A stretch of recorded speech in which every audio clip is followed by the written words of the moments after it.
তৃণমূল কাউন্সিলরের চরিত্র নিয়ে টানাটানি। তৃণমূল কাউন্সিলরের বিরুদ্ধে সরকারি কাজের ক্ষেত্রে স্বজন পোষণের অভিযোগ, আর এসবের পাল্টা হিসেবে এলাকায় পোস্টার দিয়ে চেয়ার থেকে টেনে হিঁচড়ে বাড়ি পৌঁছে দেওয়ার হুমকি। ঘটনা এতটাই মারাত্মক এবং কুরুচিকর যে তড়িঘড়ি ওই কাউন্সিলর থানায় গিয়ে অভিযোগ দায়ের করেছেন। যারা এই ধরনের পোস্টার লাগিয়েছেন তাদের বিরুদ্ধে যথোপযুক্ত ব্যবস্থা গ্রহণের দাবি তুলেছেন তিনি। কাউন্সিলরের চরিত্র নিয়ে টানাটানি এবং স্বজন পোষণের এই সকল অভিযোগ দুবরাজপুর পৌরসভার 7 নম্বর ওয়ার্ডের তৃণমূল কাউন্সিলর শেখ নাজির উদ্দিনের বিরুদ্ধে।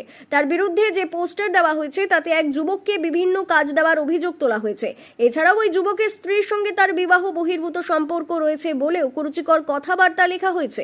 আর এই ঘটনার প্রতিবাদে তৃণমূল কাউন্সিলর শেখ নাজির উদ্দিন দুবরাজপুর থানায় লিখিত অভিযোগ দায়ের করে উপযুক্ত পদক্ষেপ গ্রহণের দাবি তুলেছেন। এমন পোস্টারের পাল্টা হিসেবে ওই কাউন্সিলর শেখ নাজির উদ্দিন সমস্ত কিছু অস্বীকার করে নিজের সপক্ষে বক্তব্য রাখার পাশাপাশি যদি এই ধরনের অভিযোগ প্রমাণিত হয় তাহলে তিনি পদত্যাগ করবেন বলেও স্পষ্টভাবে জানিয়ে দিয়েছেন। একজন মূর্খ অশিক্ষিত যাদের কাজকর্ম নেই, যারা আমাকে বদনাম করার একটা চেষ্টা করছে, আমাদের বিরোধীরা বটে, তারা এইসব কুরুচিকর মন্তব্য লিখে যে বলছে সত্যতা আপনাদেরও যাচাই করা উচিত। যে ছেলেটার জন্য বলছে যদি একটা কাজ দিয়ে থাকি ওকে, তাহলে আমি আজকেই পদত্যাগ করব।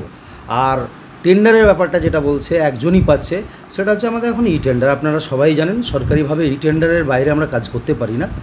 এবার ই টেন্ডারে কে পাবে না পাবে সেটা দায়িত্ব আমাদের কোনো জায়গাতেই নেই। কে কোথায় মারবে এই কাজটি আমার ওয়ার্ডের কিছু ছেলেদের হয়তো উদ্দেশ্য ছিল যে আমরা কাজটা করব, তো করলে তো তাদেরকে তো নিয়মে যেতে হবে, সরকারিভাবে তাদেরকে টেন্ডার ড্রপ করতে হবে।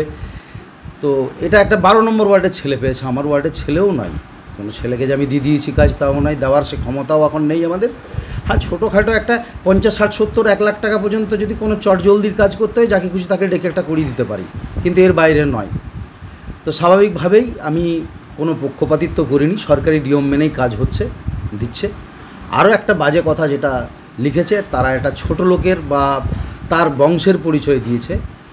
ওর স্ত্রীকে নিয়ে একটা আমার জন্য একটা বাজে কথা ওখানটাতে লিখেছে, যা মুখে আনাও আমি মনে করি পাপ। ও আমার মেয়ের বয়সী, সম্পর্কে হয়তো বোন, ছোট ভাইয়ের স্ত্রী, ওটা আমার বোন, কিন্তু ওর বয়সটা আমার মেয়ের বয়সী।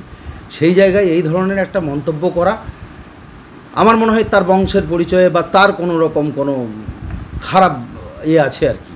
অন্যদিকে দুবরাজপুর পৌরসভার চেয়ারম্যান পীযূষ পাণ্ডে এই সকল সমস্ত অভিযোগ এবং কুরুচিকর দাবি সর্বৈব মিথ্যে বলেও দাবি করেছেন। দুবরাজপুর পৌরসভার আমাদের 7 নম্বর ওয়ার্ডে কাউন্সিলর শেখ নাজির উদ্দিন সম্পর্কে খুব বাজে কুরুচিকর কিছু পোস্টার 7 নম্বর ওয়ার্ডে দেওয়া হয়েছে। ওগুলো ঠিক নয়, কেন যে অভিযোগগুলো আনা হয়েছে সেগুলো সর্বৈব মিথ্যা। অন্যদিকে ঘটনার পরিপ্রেক্ষিতে দুবরাজপুর বিধানসভার বিজেপি বিধায়ক অনুপ কুমার সাহা জানিয়েছেন, নাজির উদ্দিন সাহেব একজন বিতর্কিত মানুষ এবং বিভিন্ন সময় বিতর্কিত সব কাজকর্ম করে থাকেন। অন্যান্য সময় অন্যান্যরা নানান অভিযোগ আনলেও এবার দলেরই লোকেরা তার বিরুদ্ধে এই পোস্টার দিয়েছেন। দেখুন, নাজির উদ্দিন সাহেব যে কাজ করছেন এটা তার কাছে নতুন বিষয় নয়। তিনি বারবার বিতর্কিত কাজ করেন। এবারে তার দলের সমর্থকরা তার বিরুদ্ধে পোস্টার লাগিয়েছেন এবং জবাব চাইছেন।